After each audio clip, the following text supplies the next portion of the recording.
এবং সকালবেলা যখন ঘুম থেকে উঠে তখনও দোয়ার মধ্যে শিখিয়ে দেওয়া আছে যে প্রশংসা ওই আল্লাহর, যিনি আমাদেরকে পুনরায় জীবিত করেছে মৃত্যু দেওয়ার পর।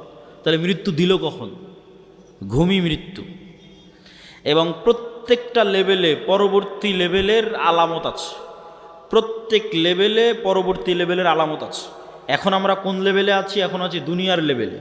এই দুনিয়াতে বসে থেকেই বারজাখী জীবন কেমন হবে তার আলামত দেওয়া আছে, যে পরের জগৎটা কেমন হবে তুমি দুনিয়াতে বেঁচে থাকতেই বুঝে নাও।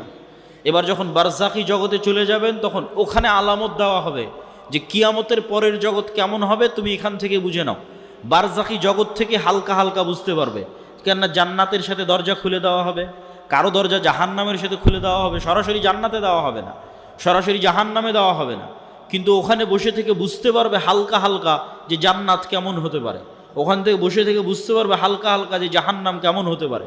ঠিক এই দুনিয়াতে বসে থেকে কেমন ছিল ফেরেশতাদের উপরে তার দু একটা হাদিস দেখে নেই। ফেরেশতাদেরকে দেখা সম্ভব, ফেরেশতাদের আওয়াজ শোনা সম্ভব, ফেরেশতাদের অস্তিত্বের অনুভূতি সম্ভব। নবী ছাড়া সাধারণ মানুষও ফেরেশতা দেখেছে, নবী ছাড়া সাধারণ মানুষও ফেরেশতার আওয়াজ শুনেছে। আবু হুরায়রা রাদিয়াল্লাহু তাআলা আনহু থেকে বর্ণিত, তিনি বলেন একদিন এক ব্যক্তি রাস্তা দিয়ে চলতেছে, তো আকাশ থেকে একটা আওয়াজ পেল, ইসকি হাদিকাতা ফুলান, উমুকের বাগানে পানি বর্ষণ করো। তো সেই ব্যক্তি দেখলো মেঘমালা ওই নির্দিষ্ট একটা বাগানে গিয়ে সেখানে বৃষ্টি বর্ষণ করলো।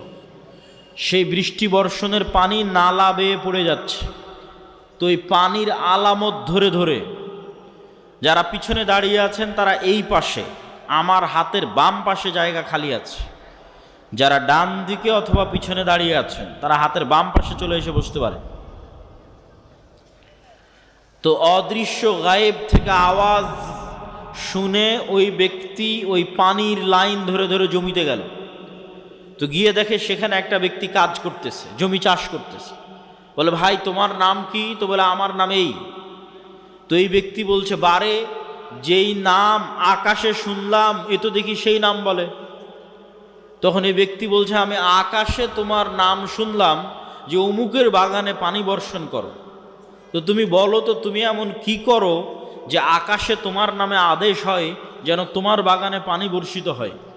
তো এই ব্যক্তি বলল যে আমার জমিন থেকে যা ফসল উঠে সেই ফসলের 3 ভাগ করি আমি, 3 ভাগের 1 ভাগ আল্লাহর রাস্তায় দান করে দিই, 3 ভাগের 1 ভাগ এই জমিতে আবার ব্যয় করি, আবার আবাদ করতে খরচ করি, আর 3 ভাগের 1 ভাগ দিয়ে আমার দৈনন্দিন জীবন সংসার সারা বছর পরিচালনা করি।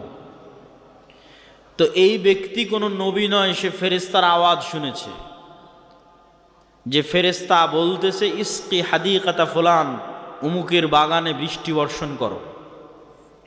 দেখেন ফেরেশতার অস্তিত্ব পৃথিবীতে অতি বাস্তব। কত বাস্তব? আমার আত্মীয় স্বজন, ভাই বোন, সন্তান সন্ততির চেয়ে বেশি বাস্তব।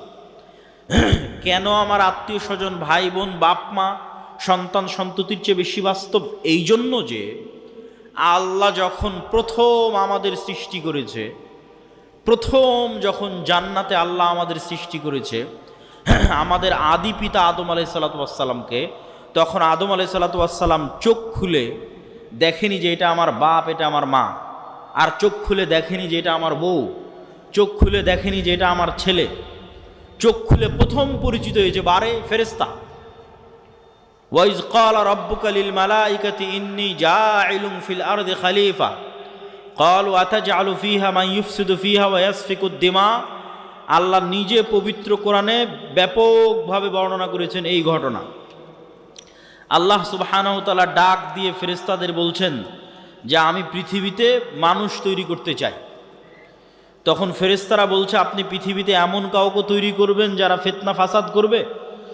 নাহনু নুসাব্বিহু বিহামদিক ওয়া নুকদ্দিসু লাক, আপনার কত তাসবিহ লাগবে, আমরা তো সারাদিন তাসবিহ পাঠ করছি, আপনার পবিত্রতা বর্ণনা তো আমরা করছি।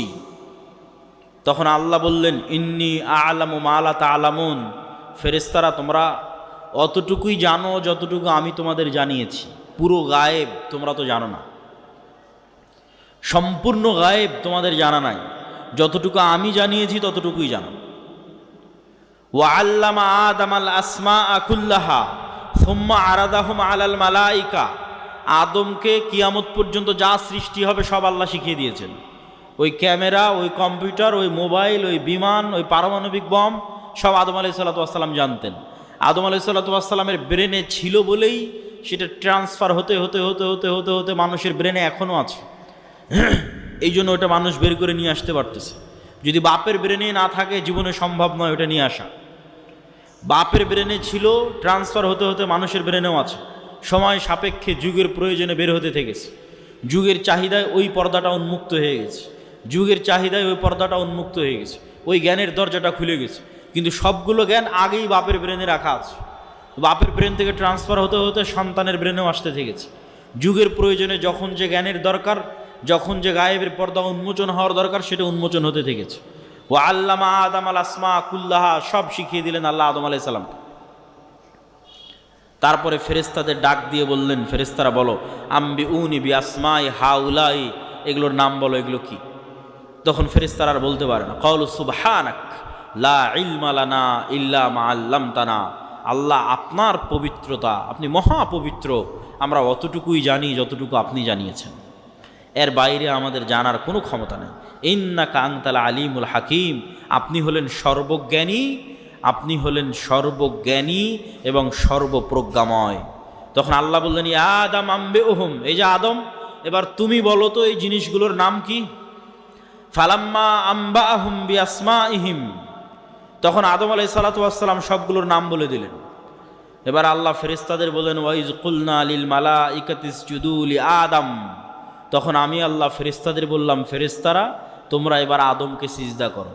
তাহলে আমরা সবার আগে কাদেরকে দেখলাম? এবার বলেন, জোরে বলেন না যে কাদের দেখলাম, না আর এক মানুষকে দেখেছি। তাহলে আপনার বাপ মা আগে না ফেরেশতা আগে? ফেরেশতা আগে। আপনার সন্তান আগে না ফেরেশতা আগে? আপনার সন্তানের অস্তিত্বের চেয়ে বিশেষত্ব আপনার সাথে ফেরেশতা আছে, আমাদের সাথে ফেরেশতা আছে। আপনার বাপ মায়ের অস্তিত্বের চেয়ে বিশেষত্ব যে আমাদের সাথে ফেরেশতা আছে। কেন আমরা যখন প্রথম সৃষ্টি হয়েছি তখন থেকে ফেরেশতাদের সাথে আমরা কানেক্টেড, তখন থেকে আমরা ফেরেশতাদের দেখেছি। গায়েবের উপর ঈমান না থাকার কারণে দুনিয়াতে এসে ভুলে গেছি। তাহলে আদম আলাইহিস সালাতু ওয়াস সালামের ঈমান কোন লেভেলের হবে যে ফেরেশতারা আছে? আদম আলাইহিস সালাতু ওয়াস সালামের ঈমান তার ছেলের অস্তিত্বের চেয়ে বেশি যে ফেরেশতারা আছে। আদম আলাইহিস সালাতু ওয়াস সালামের ঈমান তার স্ত্রী হাওয়ার অস্তিত্বের চেয়ে বেশি যে ফেরেশতারা আছে। সম্মানিত উপস্থিতি, তাহলে ফেরেশতাদের অস্তিত্ব আছে, নূর বিরাজ করতেছে, দেখি না কেন, দেখা যায় না কেন, কি সমস্যা? তো এইটার ক্ষেত্রে আপনাকে দু একটা উদাহরণ দিই। আজ থেকে 100 বছর আগে আটমূলের যে মানুষটা মারা গেছে, সেই মানুষটাকে আজকে উঠান, যদি তাকে জীবিত করা যায় তাহলে সে জীবিত হলো। জীবিত হওয়ার পর সেই মানুষকে আপনি বলবেন যে আমি আব্দুল্লাহ আওয়াজ দিব, এখানে বাজবে ঢাকায়, সাথে সাথে আমি আওয়াজ দিব, এখানে আওয়াজ বাজবে কোথায়? ঢাকাতে। আমি আওয়াজ দিব, এখানে বাজবে আমেরিকাতে। আমি আওয়াজ দিব, এখানে বাজবে মক্কায়। সে কি বিশ্বাস করবে? কিন্তু এখন তো বাজতেছে, এই যে লাইভ চলতেছে, সারা পৃথিবীতে বাজতেছে, বলতেছি এখানে, বাজতেছে সারা পৃথিবীতে। তাহলে এই যে ইলেকট্রোম্যাগনেটিক ওয়েভ, তরঙ্গ, আলোর তরঙ্গ ওয়েভ, এইটার মধ্যে ডাটা ধারণ করার ক্ষমতা, তথ্য, মানুষের কথা এটার মধ্যে থাকতে পারে, মানুষের দৃশ্য এটার মধ্যে থাকতে পারে। এইটা আল্লাহ যেই দিন পৃথিবী সৃষ্টি করেছে ওই দিন থেকেই আছে, মানুষ জানেনি, গায়েব। তাহলে 100 বছর আগে আটমূল থেকে যে মানুষ চলে গেছে এটার কাছে গায়েব। যে তার আওয়াজ এই ওয়েভের মধ্যে থেকে যেতে পারে, তার দৃশ্য এই ওয়েভের মধ্যে দিয়ে প্রবাহিত হতে পারে। শুধু তাই নয়, মানুষের পক্ষে যদি আজকে সম্ভব হয় যে মানুষ আলোর গতি তথা যেই আলোর মাধ্যমে, যে ওয়েভের মাধ্যমে আমার কথা মোবাইল দিয়ে এখন ঢাকাতেও বাজতেছে, লালমনিরহাটেও বাজতেছে, আমেরিকা, লন্ডন, ইউরোপেও বাজতেছে, সৌদি, কুয়েত, কাতার, বাহরাইনেও বাজতেছে, এখন সাথে সাথে যেই ওয়েভের মধ্যে দিয়ে আমার দৃশ্য ছুটে চলে যাচ্ছে, যেই ওয়েভের মধ্যে দিয়ে আমার আওয়াজ ছুটে চলে যাচ্ছে, এর চাইতে যদি আমরা কোনো গতিশীল কিছু আবিষ্কার করতে পারি যে এর চেয়ে দ্রুত আমি উড়ে চলে যাব, মানুষের পক্ষে সম্ভব নয়। কিন্তু কল্পনা করেন যে আমরা করে ফেলেছি এরকম একটা আবিষ্কার যে আমার আওয়াজ যত দ্রুত ঢাকায় যাচ্ছে আমি এর চেয়ে আগে ঢাকায় পৌঁছে যাব। এবং আবিষ্কার করার পর এখান থেকে বিমানে যদি ঢাকায় আমার যেতে আধা ঘন্টা লাগে, তো রাস্তার গাড়িতে 4 ঘন্টা লাগবে। তো আমি আধা ঘন্টা আগে ঢাকায় পৌঁছে গেছি, রাস্তার গাড়ি পৌঁছার আগে আমি ঢাকা পৌঁছে গেছি বিমানে। তো আমার এই আওয়াজ আমেরিকা পৌঁছার আগে আমি পৌঁছে গেছি। এত দ্রুত গতির আমরা কিছু আবিষ্কার করতে পেরেছি। এই আবিষ্কার করতে পারার পর এবার যদি 15 আলোক বর্ষ অতীতে চলে যাই দ্রুত, যে 15 বছর আগে যে কথা বলেছিলাম ওই কথা এখন মহাবিশ্বে যেই জায়গায় আছে ওর আগে আমি গিয়ে পৌঁছে যাব, যেহেতু ওর চেয়ে দ্রুত আমি কিছু আবিষ্কার করতে পেরেছি। পৌঁছে গিয়ে এবার এই মোবাইলের মতো, এই ক্যামেরার মতো যদি ওখানে কিছু সেট করতে পারেন, তাহলে 15 বছর আগে আপনি কি বলেছিলেন ওই আপনার বলা কথা আপনি শুনতে পাবেন, বাজতেছে।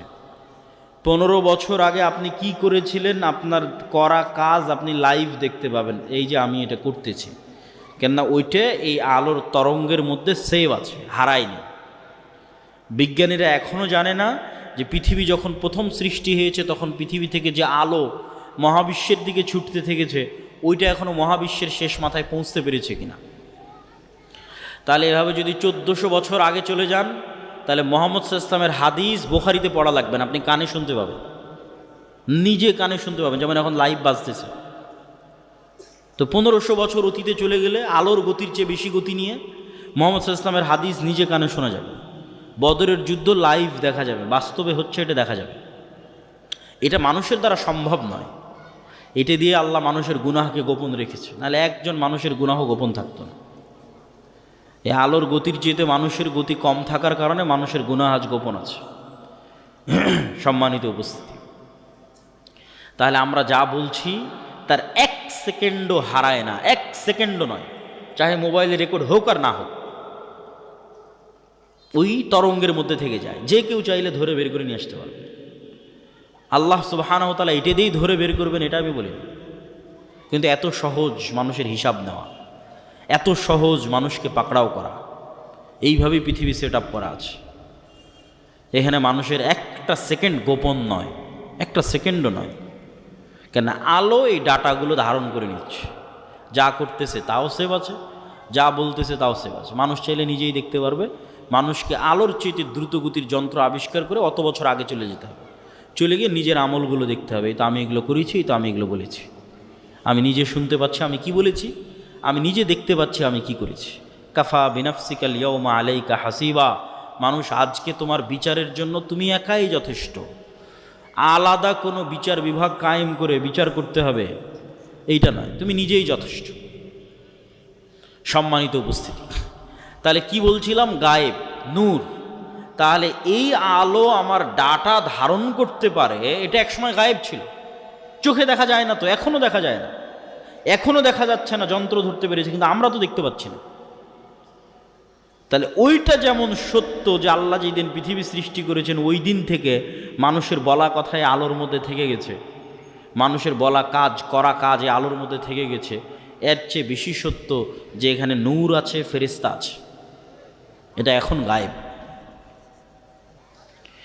এবার বাস্তব জগতের আরও কিছু উদাহরণ দেই যেগুলো এখন যন্ত্রও ধরতে পারেনি। যেমন আল্লাহর একটা সৃষ্টিজীব কুকুর, কুকুরের ঘ্রাণ শক্তি মানুষের চাইতে 10,000 গুণ বেশি। তো আমি এই যে মাইকটা সামনে আছে এটা আমি নাক দিয়ে টেনেও আর কোনো গন্ধ পাচ্ছি না, তখন আমি যদি বলি যে এই মাইকের কোনো গন্ধ নাই, এটা মিথ্যা কথা হবে। এই মাইকটাই আপনি একটা প্রশিক্ষিত কুকুরের নাকে ধরেন, তারপর মোলাম গাড়ি বাজারে ফেলে রেখে আসেন কোনো এক জঙ্গলে, ওই কুকুর ওখান থেকে খুঁজে বের করে নিয়ে আসবে এই মাইককে। 50 গুণ 100 গুণ বেশি নয়, 1000 গুণ নয়, 10,000 গুণ বেশি। মানুষের যদি কোনো শরীরে ক্যান্সার হয়, তাহলে কোন কোষটাতে ক্যান্সার হয়েছে ওই ক্যান্সারের কোষের যে গন্ধ, এইটা পর্যন্ত কুকুর ধরতে পারে। মানুষের শরীরে যদি ভাইরাস হয়, যে করোনা ভাইরাস হয়েছে, তাহলে করোনা ভাইরাসের মতো অদৃশ্য জিনিসের গন্ধ কুকুর ধরতে পারে। যে ভাইরাসকে দূরবীন দিয়ে দেখতে হয়, মাইক্রোস্কোপ লাগিয়ে দেখতে হয়, ওই ভাইরাসের গন্ধ পর্যন্ত কুকুর ধরতে পারে। আর মানুষ এখন পর্যন্ত এমন কোনো যন্ত্র আবিষ্কার করতে পারেনি যেটা কুকুরের লেভেলে ঘ্রাণ নিতে পারবে। এই জন্য মানুষ কুকুরকেই কাজে লাগায়, যে একটা যন্ত্র আমি আবিষ্কার করেছি যেটা কুকুরের মতো ঘ্রাণ নিতে পারবে, নাই, এরকম কোনো যন্ত্র আবিষ্কৃত হয়নি। তাহলে পৃথিবীতে এমনও ঘ্রাণ আছে যেই ঘ্রাণ মানুষ পায় না, যেই ঘ্রাণ মানুষের তৈরি কোনো যন্ত্রও পায় না। এখন এখানে যদি মিসকে আম্বরের মতো সুগন্ধি থাকে, ধরেন কথার কথা ফেরেশতারা এসেছে, ফেরেশতাদের গায়ে মিসকে আম্বরের মতো সুগন্ধি আছে, ওই সুগন্ধি আমি পাচ্ছি না। কথা কি আমার বুঝতে পারছেন? তো আমি যে ওই সুগন্ধি পাচ্ছি না, তার মানে সুগন্ধি নাই, এটা কি ঠিক?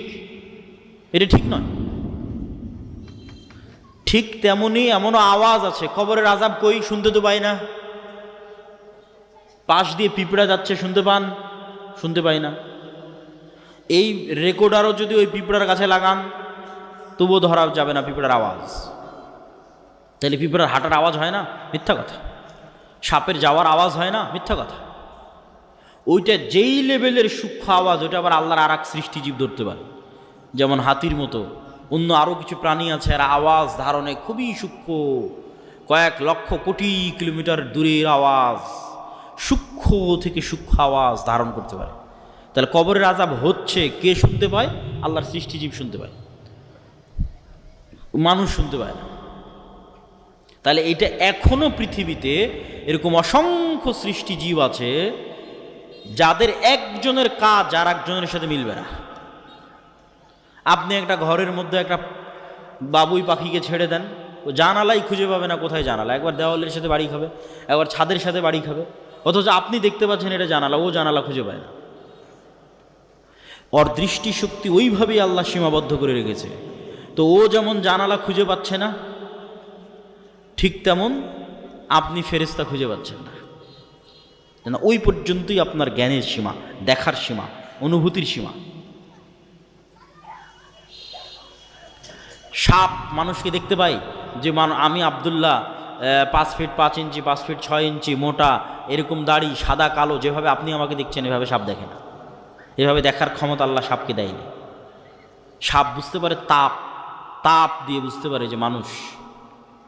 কুকুরও ওইভাবে দেখতে পারে না, কুকুর মাত্র দুইটা জিনিস, দুইটা রং দেখতে পায়। তাহলে কুকুর কেমনে দেখবে যে আমি সাদা কালো, উঁচু লম্বা মোটা? দেখতে পায় না। কুকুর গন্ধ, গন্ধ দিয়ে চিনে যেটা আমার মনিব, গন্ধ দিয়ে চিনে যে মানুষ এটা গেল। তাহলে এক একজনের দৃষ্টি সীমা, চিন্তা সীমা, দেখার সীমা আল্লাহ এক একভাবে ভাগ এবং বন্টন করে রেখেছে। এক একজনকে এক এক জগতে সীমাবদ্ধ করে রেখে দিয়েছে। মাছকে পানির জগতে সীমাবদ্ধ করে রেখে দিয়েছে। ঠিক সেরকম ফেরেশতার জগৎ এই পৃথিবীতেই আছে, ফেরেশতারাই আছে পৃথিবীতে, কিন্তু আপনি দেখতে পাচ্ছেন না, কেন? আপনার ওই দেখা এবং শোনার সীমাবদ্ধতা আল্লাহ তৈরি করে রেখেছে। সম্মানিত উপস্থিতি, তাহলে পৃথিবীতে এমনও আওয়াজ আছে যা মানুষ শুনে না, মানুষের যন্ত্র শুনে না। এমনও গন্ধ আছে যা মানুষ নিতে পারে না, মানুষের যন্ত্র নিতে পারে না। ঠিক এমনও আলো আছে মানুষ দেখে না, মানুষের যন্ত্র দেখে না, আল্লাহর সৃষ্টি দেখে। রাসূলুল্লাহ সাল্লাল্লাহু আলাইহি ওয়াসাল্লাম বলেন, ইজা সামি'তুম সাইহাতাদ দিকাহ, যখন তোমরা মোরগের আওয়াজ শুনতে পাও, তখন আল্লাহর কাছে কল্যাণ কামনা করো।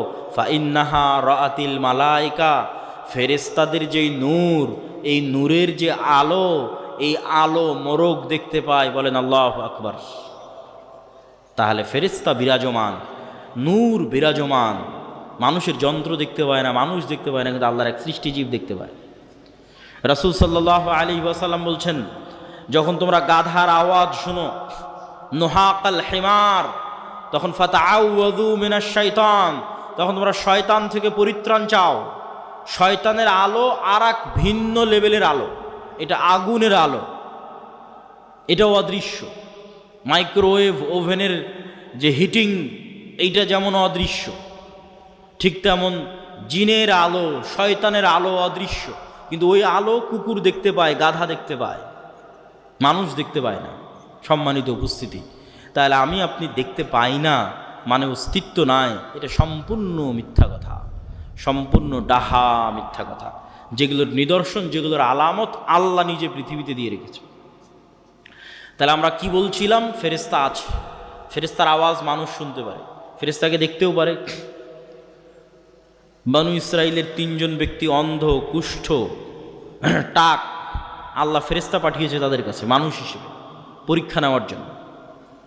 রাসূল সাল্লাল্লাহু আলাইহি ওয়াসাল্লাম একদিন মসজিদে নববীতে বসে আছে, একজন অপরিচিত মানুষ আসলো, যে অপরিচিত মানুষের পোশাকে সফরের আলামত নাই, লা ইউরা আসারুস সাফার, সফরের কোনো আলামত নাই, আর তাকে মদিনার কেউ চিনেও না। তো জিজ্ঞেস করছে, মাল ইসলাম, মাল ইমান, মাল ইহসান, মাতাসাআহ, ইমান কি, ইসলাম কি, কিয়ামত কখন হবে? জিজ্ঞেস করে উত্তর নিয়ে বিদায় নিয়ে চলে যাচ্ছে। রাসূল সাল্লাল্লাহু আলাইহি ওয়াসাল্লাম বললেন, জানো কে এসেছিল? জিবরাইল এসেছিল দিন শিখানোর জন্য। তাহলে সাহাবীদের ফেরেশতাদের উপর ঈমান কোথায়? সাহাবীদের ঈমান ফেরেশতাদের উপর কোথায়? এই মর্মে এবার আরও কয়েকটা হাদিস আপনাদের সামনে তুলে ধরব।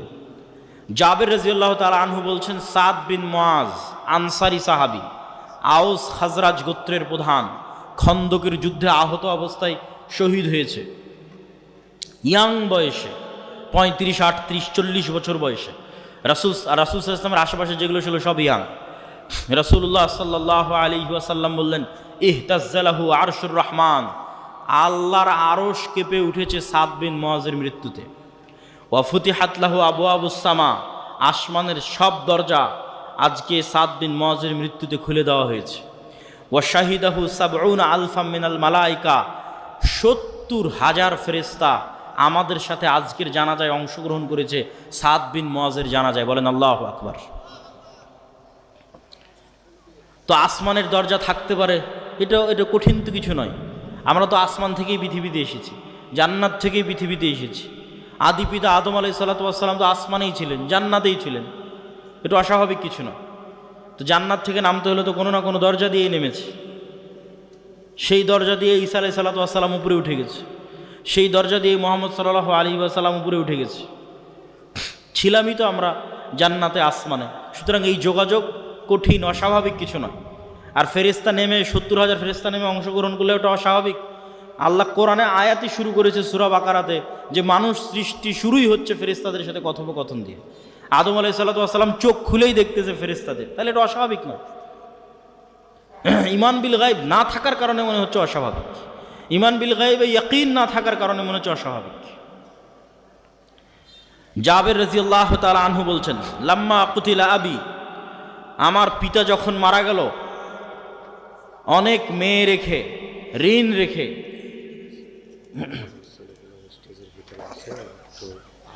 বলছি ঋণ রেখে, তখন জাবের রাদিয়াল্লাহু তাআলা আনহু কাঁদতেছে। আল্লাহর নবী বলতেছে, তুমি কেন কাঁদছো? মা জালাতিল মালাইকাতু তুজিল্লু বিআজনিহাতিহা, আরে তুমি কাঁদছো কেন? তোমার বাপের লাশকে ফেরেশতারা এখনো ছায়া দিয়ে রেখেছে, এখনো ফেরেশতারা তোমার বাপের লাশকে ছায়া দিয়ে রেখেছে, তুমি কেন কাঁদছো? আয়েশা রাদিয়াল্লাহু তাআলা আনহা বলছেন, সাদ বিন মুআজের জানাজা উঠানো যায় না, এত ভারী। যুবক মানুষ, ওই যুগে তার এত বিরিয়ানি, এত পোলাও, এত বার্গার, পিৎজা ছিল না যে খেয়ে মোটা হয়ে যাবে, ওজন ভারী হবে, হালকা পাতলা। মুজাহিদ মানেই হালকা পাতলা, অথচ লাশ উঠানো যায় না, এত ভারী। তো মানুষজন কথোপকথন শুরু করলো, কেন উঠানো যায় না? আল্লাহর নবী বললেন, সাদ বিন মুআজের জানাজার সাথে, সাদ বিন মুআজের এই লাশের সাথে এত বেশি পরিমাণে ফেরেশতা লেগে আছে যে এই লাশ ভারী হয়ে গেছে, উঠানো যাচ্ছে না, এত বেশি পরিমাণে ফেরেশতা লেগে আছে। খন্দকের যুদ্ধের ঘটনা, রাসূল সাল্লাল্লাহু আলাইহি ওয়াসাল্লাম খন্দকের যুদ্ধ থেকে ফিরে অস্ত্র রেখে দিয়েছেন, গোসল করতে চলে গেছেন। জিবরাইল উপস্থিত হয়ে রাসূল সাল্লাল্লাহু আলাইহি ওয়াসাল্লামকে বলতেছে, আপনি অস্ত্র রেখেছেন? মা ওয়াজাআনা সিলাহ, ফেরেশতারা এখনো অস্ত্র রাখেনি। ফেরেশতারা কেন অস্ত্র রাখেনি? বানু কোরাইজা, বানু কায়নুকা, বানু নজির, তিনটে ইহুদি গোত্র গাদ্দারি করেছে, এদের শাস্তি দিতে হবে। আল্লাহর নবী সাহাবীদের বললেন, ফেরেশতারা অস্ত্র রাখেনি, জিবরাইল এসে বলতেছে চলো যুদ্ধ এখনো শেষ হয়নি, যুদ্ধ করতে হবে। সব সাহাবী মিলে অস্ত্র উঠিয়ে আবার যুদ্ধের জন্য এগিয়ে গেলেন। এই পর্যন্ত আয়েশা রাদিয়াল্লাহু তাআলা আনহার বর্ণনা। এবার আনাস রাদিয়াল্লাহু তাআলা বলছেন, কান্নি আনজুরু ইলাল গুবারি সাতিআন ফি যুকাক বানি গানাম।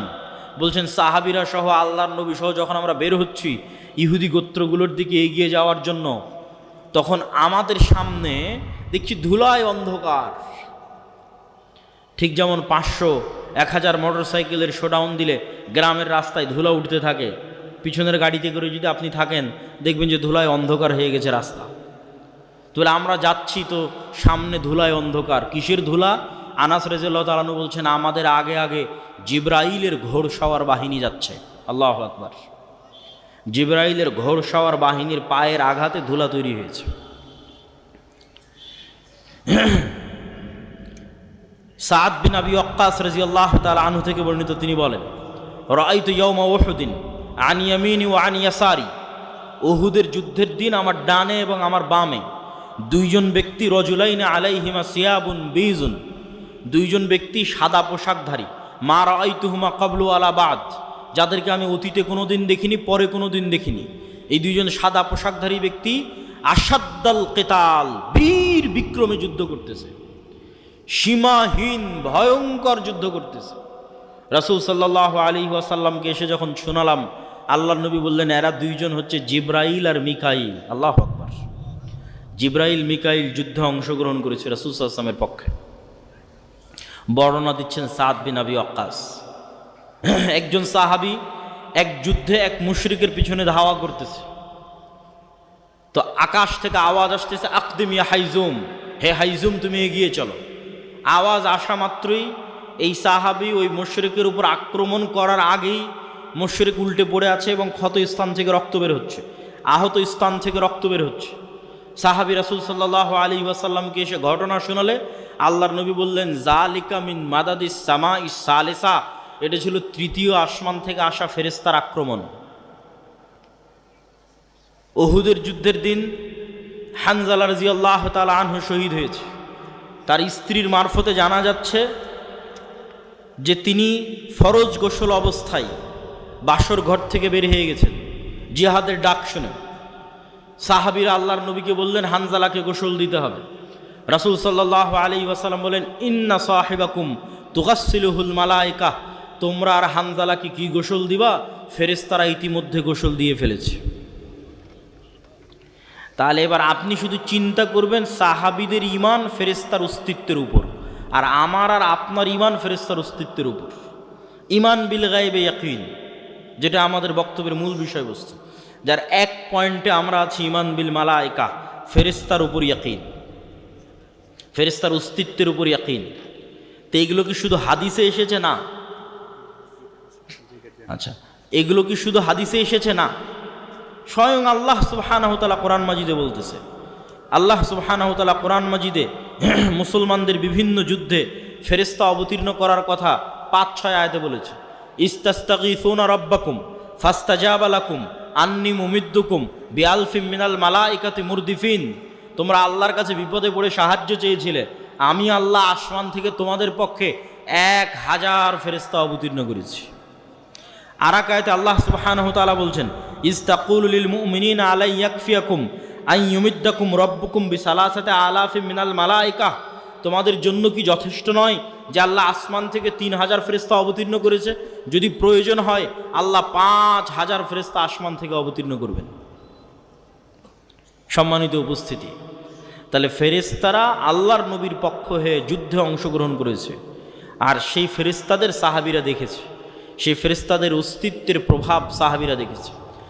আবু সাঈদ খুদরি রাদিয়াল্লাহু তাআলা আনহু থেকে বর্ণিত, তিনি বলেন, উসাইদ বিন হুযাইর নামে এক সাহাবী তার কৃষি কাজের জায়গায় রাতের বেলা কোরআন তেলাওয়াত শুরু করেছে। কোরআন নূর, কোরআন তেলাওয়াত শুরু করেছে। তো তার ঘোড়া লাফালাফি করতেছে কোরআন তেলাওয়াত শুনে।